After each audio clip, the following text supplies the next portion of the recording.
1장 1절부터 5절의 말씀을 가지고 엘리멜렉 가정이 더 나빠진 이유라는 제목으로 하나님 말씀 같이 묵상합니다.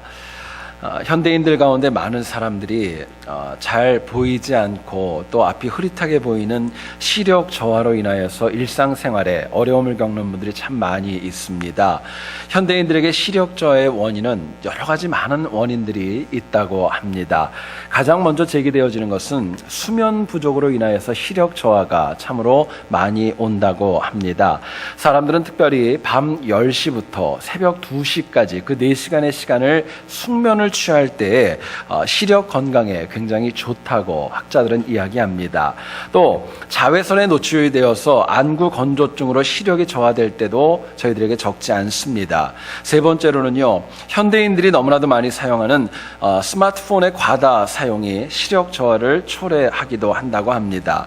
마지막으로는 현대인이라면 누구나가 가지고 있는 스트레스, 이 마음속에 있는 스트레스 때문에 역시 시력의 저하가 일어나는 경우들이 참 많이 있다고 합니다. 여러분, 이처럼 세상 모든 일에는 그 일이 발생하게 되는 원인과 이유가 있습니다. 이를테면은요, 무엇이 좋아지면은 좋아지는 이유가 있는 것입니다. 만약에 무언가가 나빠진다면은 나빠지는 이유도 분명하게 존재하는 거예요. 문제는 나빠지고 악화되는 상황에 처해 있으면서도 그 원인을 제대로 찾지 못하는 경우입니다. 그냥 마음속에 그러려니 생각을 하고 시간이 지나면 괜찮아지겠지 그렇게 여기게 됩니다. 그러나 그렇게 아니란 생각이 지금보다 더 좋지 않은 나빠지는 미래를 만들어갈 수 있다는 것을 잊지 말아야 됩니다.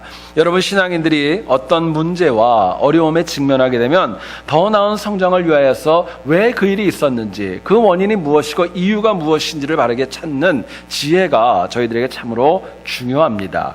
오늘부터 저희들이 룻기를 묵상합니다. 룻기를 보면 엘리멜렉의 가족이 모압 땅으로 이민을 가면서 룻기가 시작이 되어집니다.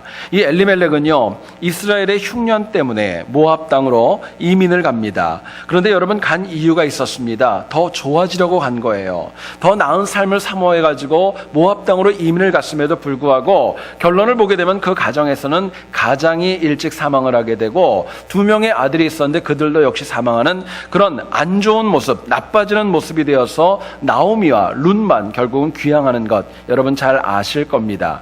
이처럼 엘리멜렉 가정의 아픔에는 우연이 아니라 분명한 원인이 있었기 때문에 나빠졌다는 것을 저희들에게 성경은 이야기합니다. 우리가 일반적으로 아픈 분들을 가만히 보면 겉으로 드러난 현상이 아니라 사실은 근본적인 원인을 고쳐야지 그 병의 원인을, 또 그 병을 완치시킬 수 있습니다. 이거를 위하여서 왜 나빠지고 왜 문제가 생겼고 원인을 바로 찾는 지혜가 필요합니다. 여러분, 우리의 삶이 좋아졌다면 여기에는 분명한 합당한 이유가 있는 것입니다. 만약에 나빠졌다면요, 그 역시 이에 상응하는 이유가 있을 수밖에 없는 거예요. 결국 좋아졌다면 그것을 지속해야 될 필요성이 있고, 나빠졌다면 원인을 바로 찾아서 고치는 지혜가 필요한 것입니다. 여러분, 오늘 본문을 통하여서 왜 엘리멜렉 가족이 이민을 모압 땅으로 가게 되었는데 왜 나빠지게 되었고, 또 그것이 과연 우리에게 주시는 메시지가 무엇인가, 하나님 말씀 같이 한번 나누어 보기를 소원합니다. 첫 번째로 생각할 것은요, 엘리멜렉 가정이 나빠졌던 원인은 잠깐 있어야 될 곳에 영주하려고 했기 때문에 그렇습니다. 자리를 제대로 잘못 선택한 거예요. 잠깐 있어야 될 곳인데 그곳에 계속 거주하려고 하는 그런 마음이 있었기 때문에 그들이 처음보다 나빠지게 되었던 것입니다. 본문 1절을 한번 보시기 원합니다. 사사들이 치리하던 때에 그 땅에 흉년이 드니라. 유다 베들레헴의 한 사람이 그의 아내와 2 아들을 데리고 모압 지방에 가서 거류하였는데, 말씀합니다. 엘리멜렉은요, 자신의 고향이고 출신지였던 베들레헴에 흉년이 들었기 때문에 모압 지역으로 이민을 가게 됩니다. 근데 본문 1절에서 좀 우리가 주목해야 될 아주 중요한 단어가 있습니다. 거류하였다라는 단어입니다.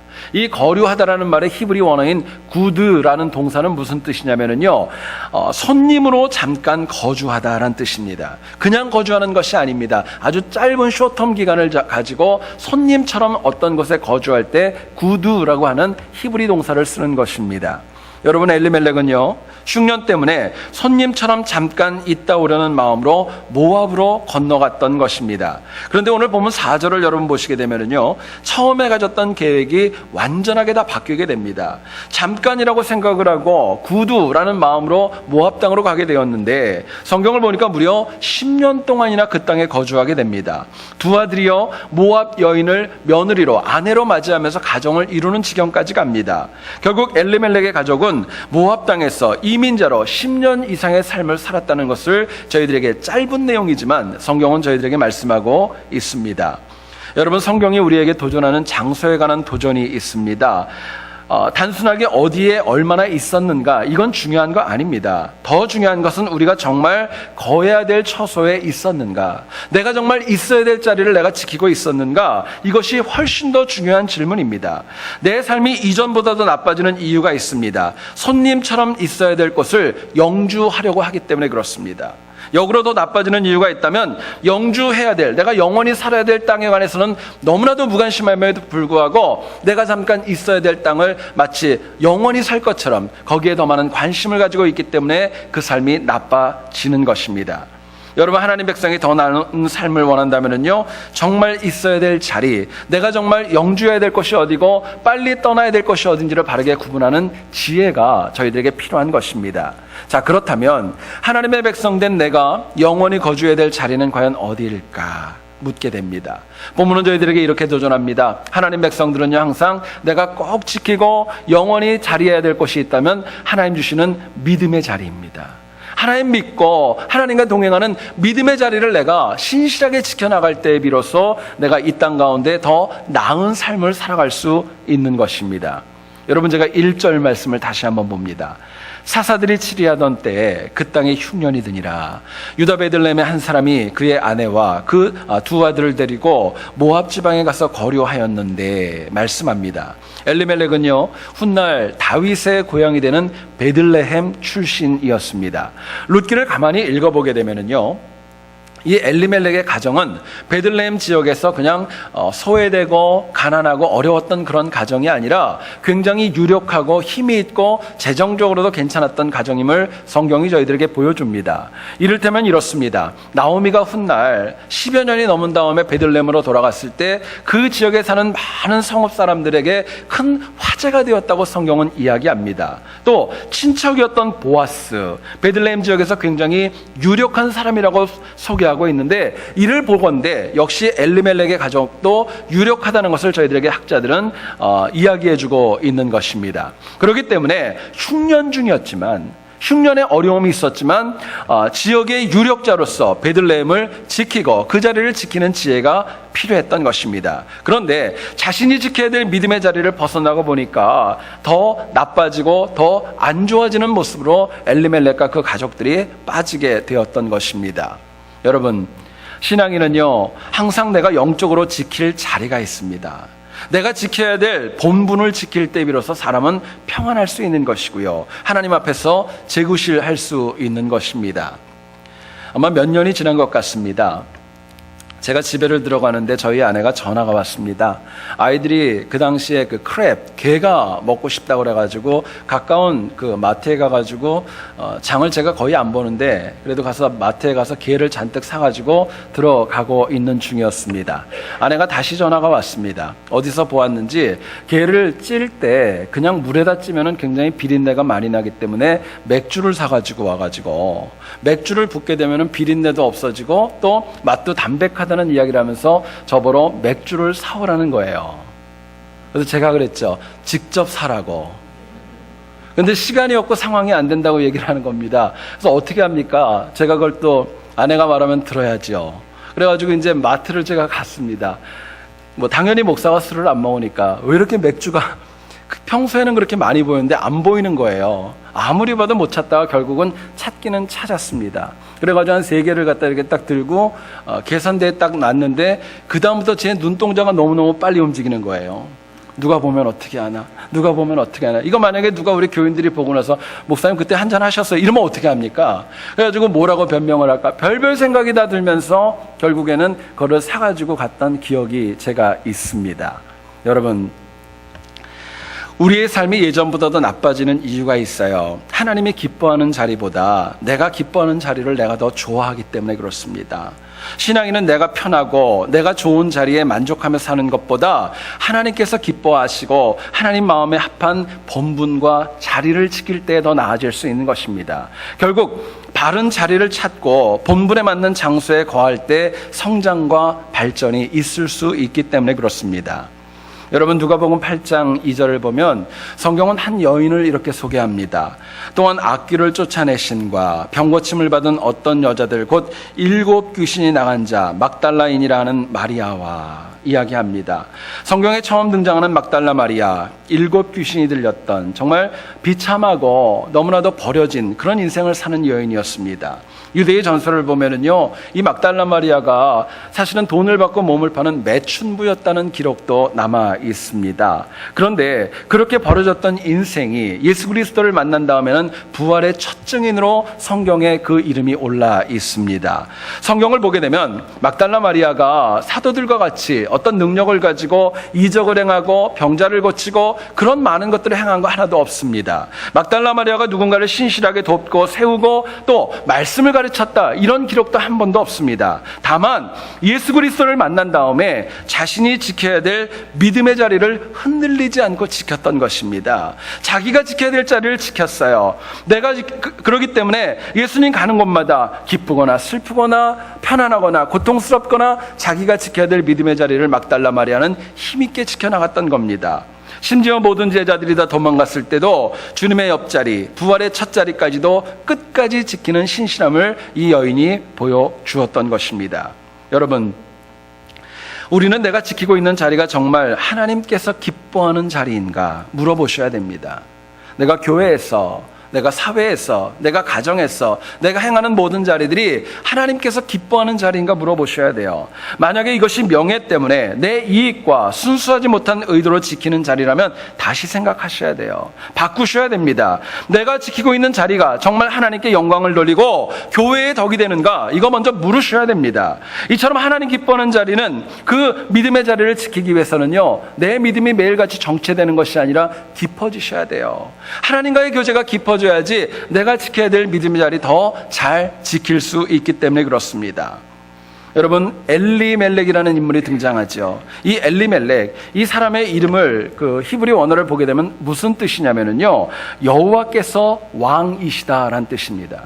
여러분, 이름이 얼마나 좋아요. 여호와께서 왕이시다, 이런 이름을 가졌던 사람이 엘리멜렉이었습니다. 여러분, 이것은 엘리멜렉의 아버지가 굉장히 신실했기 때문에 아들에게 그렇게 귀한 이름을 지어줬을 거예요. 그런데 엘리멜렉은요, 모압 땅에 와서 흉년으로 그렇게 고생을 하고 자녀들과 본인의 아픔과 어려움이 있어도 성경을 보면 한 번도 하나님을 찾았다는 말이 기록되어져 있지 않습니다. 다시 말하면 엘리멜렉이라는 사람은요, 어려서는 아마 믿음 가운데 큰 것 같아요. 믿음이 있었는지는 모르겠습니다. 문제는 그 믿음이 더 깊어진 것이 아니라 오히려 더 잃어버리는 그런 모습으로 살아왔던 것입니다. 여러분, 그렇기 때문에 나중에는요, 모든 것들이 더 좋아지는 것이 아니라 나빠질 수밖에 없었던 것입니다. 여러분, 믿음은요, 굳건하셔야 돼요. 어떤 경우가 있더라도 흔들리는 거 아닙니다. 하나님께서 나의 주인이라는 그 믿음 가지고 흔들리지 않고 살아갈 때 하나님 주신 소명 온전히 감당할 수 있기 때문에 그렇습니다. 어떤 선교사님께서 인도에 사역을 하는 가운데 미국 해병대의 부대가 그 지역을 방문하게 되었고, 해병대의 그 지휘관들과 함께 식사를 하는 자리가 있었습니다. 갑작스럽게 해병대의 장교가 선교사님에게 뜬금없이 이상한 질문을 했습니다. 선교사님, 이렇게 미개하고 지저분한 이 땅에 사역하는 특별한 이유라도 있습니까? 이들은 하나님도 모르는데 말입니다. 이야기를 했습니다. 장교의 질문에 주변에 있는 사람들이 모두가 다 놀랐지만 선교사님께서 굉장히 차분하게 장교에게 이렇게 얘기를 합니다. 장교님, 만일 지금 당장이라도 당신의 사령관이 이곳을 떠나라고 하시면 어떻게 하실 겁니까? 물어봤어요. 해병대 장교가 얘기를 합니다. 사령관이 떠나라고 하면 당연히 떠나야지요. 자신 있게 얘기를 했습니다. 그러자 선교사님이 단호하게 이야기합니다. 장교님, 내 인생의 사령관은 전능하신 하나님이십니다. 내 인생에 사령하는 하나님이십니다. 당신이 사령관의 명령에 복종하듯 나도 똑같습니다. 내 사령관 되신 하나님께서 이 미개한 지역에서 하나님을 모르고 죽어가는 영혼들 위하여서 일하라고 명령하셨습니다. 그래서 저는 지금 그 명령에 복종하여서 제 자리를 지키고 있는 것입니다. 이야기를 했어요. 이 말에 거만을 떨던 해병대 장교 아무 말도 할 수 없게 되었던 것입니다. 여러분, 나빠지지 않고 더 좋아지는 자리가 있습니다. 하나님의 말씀을 듣는 자리입니다. 더 좋아지는 자리는요, 하나님을 더 확신하고 믿음이 더 깊어지는 자리입니다. 엘리멜렉의 비극이 있습니다. 지켜야 될 자리를 지키지 못했고, 게다가 지켜야 될 믿음마저도 다 잃어버리고 말았다는 데 있습니다. 여러분, 엘리멜렉이요, 그 믿음이 성숙하지 못하니까 본인도 힘들어지고 아내도 힘들어지고 두 아들의 인생까지도 힘들고 어렵게 되었던 것입니다. 여러분, 그렇기 때문에 내가 나빠지지 않고 더 나은 삶을 살기 위해서는요, 다른 무엇보다도 내 믿음을 날마다 점검하는 지혜가 필요합니다. 여러분, 날마다 점검하셔야 돼요. 내가 정말 하나님 앞에 바른 예배자로 살아가고 있는가? 내가 바른 봉사자인가? 또 내가 날마다 하나님 주시는 은혜 가운데 성령 충만한 은혜로 살아가고 있는가? 날마다 나를 찾고 교정하고 점검하는 지혜가 필요합니다. 만약에 부족한 것이 있다면요, 교정하셔야지요. 그리고 교정된 믿음만이 내 삶을 더 나빠지는 것이 아니라 좋은 것으로 이끌어갈 수 있기 때문에 그렇습니다. 여러분, 잘못된 자리에 서가지고 아무리 많은 노력해봐야 바르게 보고 바른 결과 얻을 수 있는 거 아닙니다. 우리가 이 땅을 살아가면서 날마다 내가 지켜야 될 믿음의 자리 잘 지키셔서 나빠지는 것이 아니라 날마다 더 좋아지고 승리하는 우리 모두 될 수 있기를 주님의 이름으로 축원드립니다. 두 번째로 생각할 것은요, 엘리멜렉 가정이 나빠진 이유가 있습니다. 고난을 이기려고 하지 않고 회피했기 때문에 그렇습니다. 고난이 다가왔습니다. 근데 그거를 갖다 이기려는 의도는 전혀 없고 그냥 피하고 회피해버리는 노력이 그에게 있었던 거예요. 여러분, 세 번째지만 1절을 제가 다시 봅니다. 보시죠. 사사들이 치리하던 때에 그 땅에 흉년이 드니라. 유다 베들레헴의 한 사람이 그의 아내와 두 아들을 데리고 모압 지방에 가서 거류하였는데 말씀합니다. 많은 주석학자들은 본문 1절에 등장하는 흉년의 원인을 두 가지로 분류하여 이야기합니다. 일부 어떤 학자들은 그냥 흉년이 단순한 자연재해일 것이다 이야기합니다. 그러나 많은 대다수의 주석학자들은 그것을 그렇게 얘기하지 않습니다. 오히려 이 흉년을요, 사사시대에 이스라엘 백성들을 향했던 하나님의 심판으로 해석하기도 합니다. 문제는 자연재해이건 하나님의 징계이건 간에 흉년은 많은 사람들이 힘들고 아프게 되는 그런 계기를 주게 됩니다. 여러분, 엘리멜렉이 모압으로 이민 온 이유가 있었습니다. 흉년 때문에요, 힘들었기 때문이에요. 흉년 때문에 너무 어려웠던 것입니다. 그런데요, 룻기 1장을 가만히 읽어보면은요, 1장 21절에 이런 말이 나옵니다. 내가 풍족하여 나갔더니 라는 말이 나옵니다. 나오미의 고백이에요.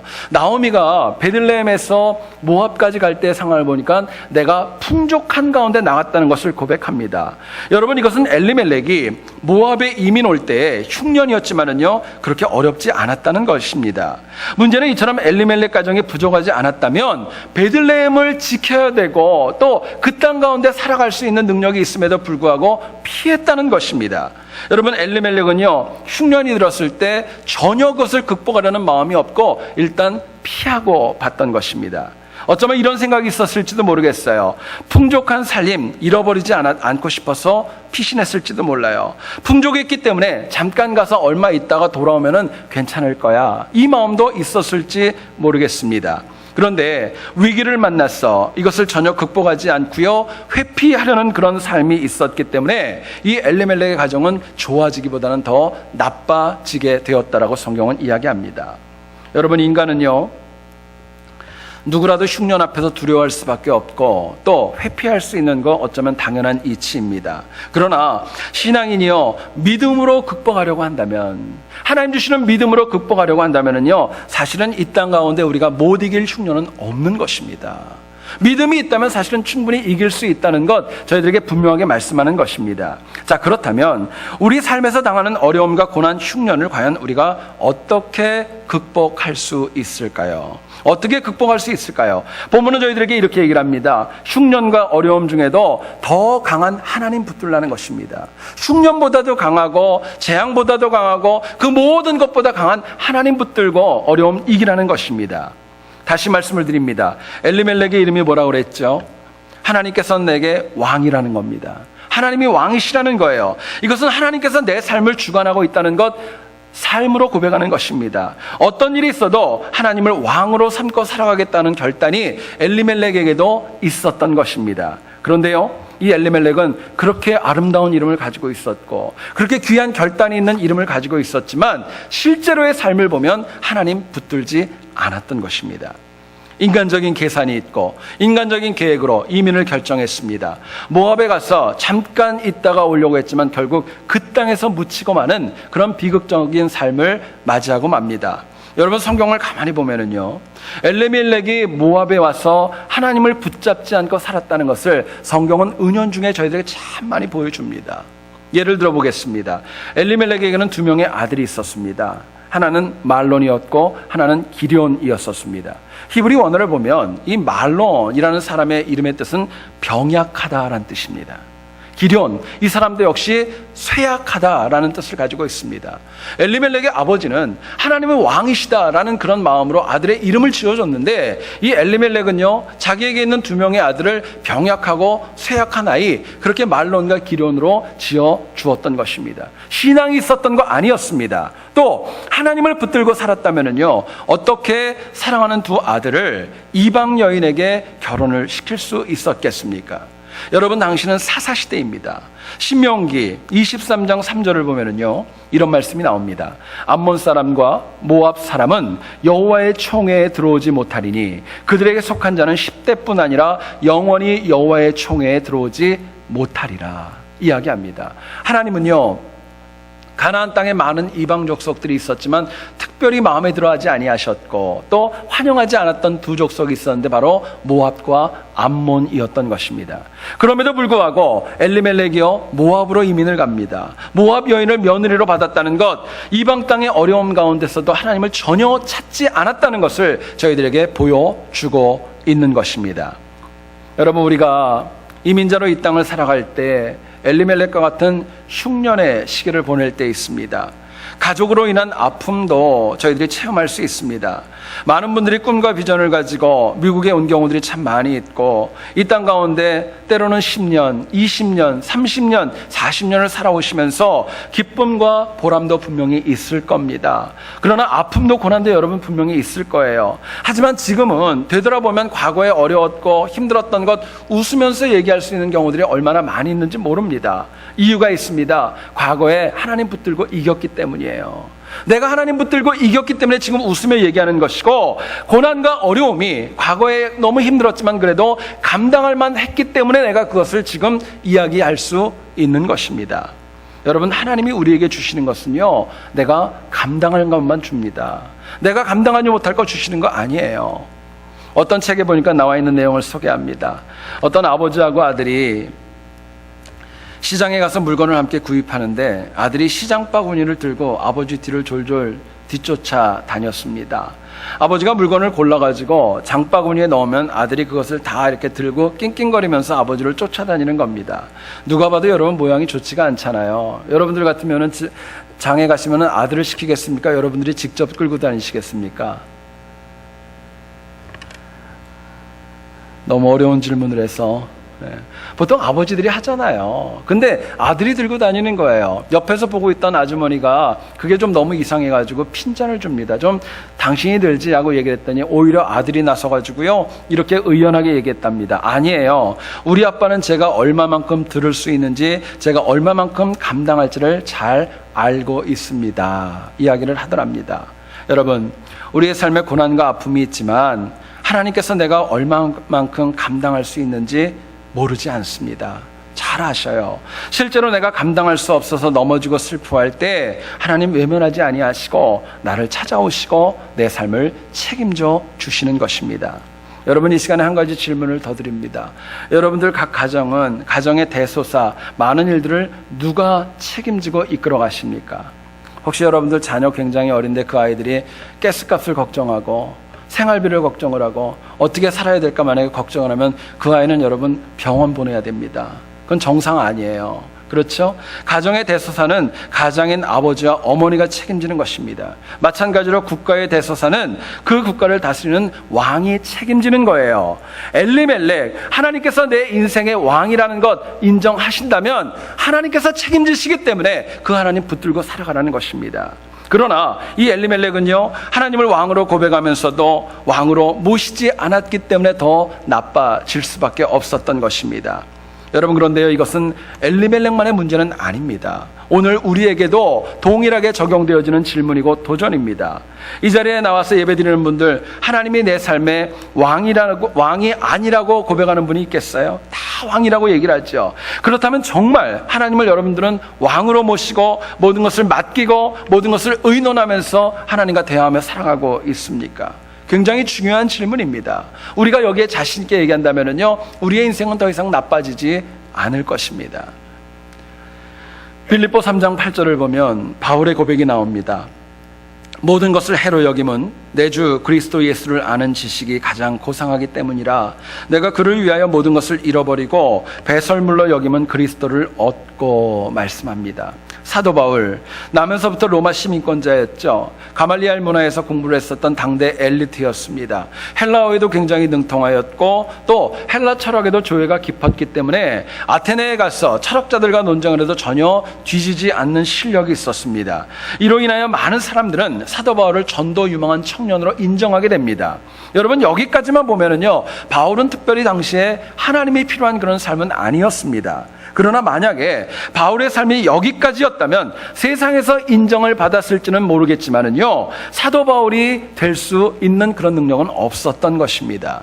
여러분, 당대의 촉망받는 청년이 아니라 역사를 바꾸는 사도 바울이 될 수 있었던 거 다른 거 아닙니다. 자기가 감당할 수 있는 힘 주시는 하나님 붙들었기 때문이었습니다. 하나님 붙들었기 때문에 바울이 바울 될 수 있었던 겁니다. 여러분, 꼭 잊지 마셔야 될 것, 사람이요, 사람답게 살기 위해서는요, 하나님 붙드는 것밖에 없습니다. 하나님 붙드셔야 사람답게 사는 거예요. 지금 이 시간에 여러분들 한번 내 자신에게 한번 정직하게 물어볼 수 있기를 원합니다. 여러분들은 삶에서 당하는 고난과 어려움 하나님 붙들고 이겨나가고 있습니까? 아니면 여전히 내가 해결하려고 고난과 문제에 깔려가지고 고통하고 신음하며 살아가고 있습니까? 문제는 하나님보다 우리는요, 고난을 더 먼저 붙잡습니다. 고난을 더 묵상하는 거예요. 더 나아지고 더 좋아지기 위해서는요, 고난보다는 하나님을 더 굳게 붙드는 지혜와 결단이 저희들에게 필요한 것입니다. 여러분, 살다 보면 고난이 힘들죠. 고난은 강해 보입니다. 나를 압도할 것 같습니다. 마귀가 강해 보일 때 있습니다. 그러나 하나님 붙든 기독교인 고난과 마귀 절대로 이길 수 없습니다.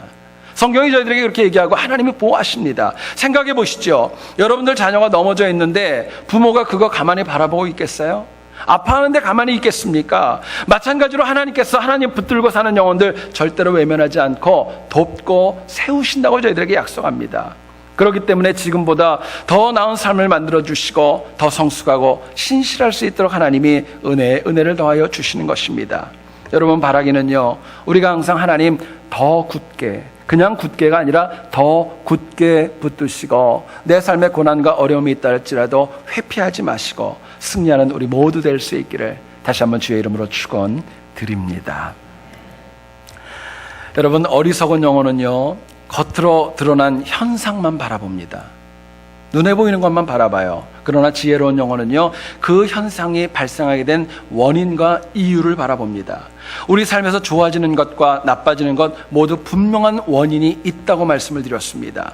여러분, 우리가 나빠지지 않으려면요, 본문은 저희들에게 도전합니다. 믿음의 자리에 영주해야 하고 떠나야 할 곳에 오래 머물지 말라고 저희들에게 말씀합니다. 어려움과 고난이 있더라도 하나님을 왕으로 붙들고 극복하라고 저희들에게 용기와 권면을 줍니다. 그래서 우리의 삶이 하루하루가 나빠지는 것이 아니라 더 좋아지는 승리 우리 모두가 체험할 수 있기를 다시 한번 주의 이름으로 축원드립니다. 우리 이 시간에 같이 하나님 앞에 찬양하고 기도하는 시간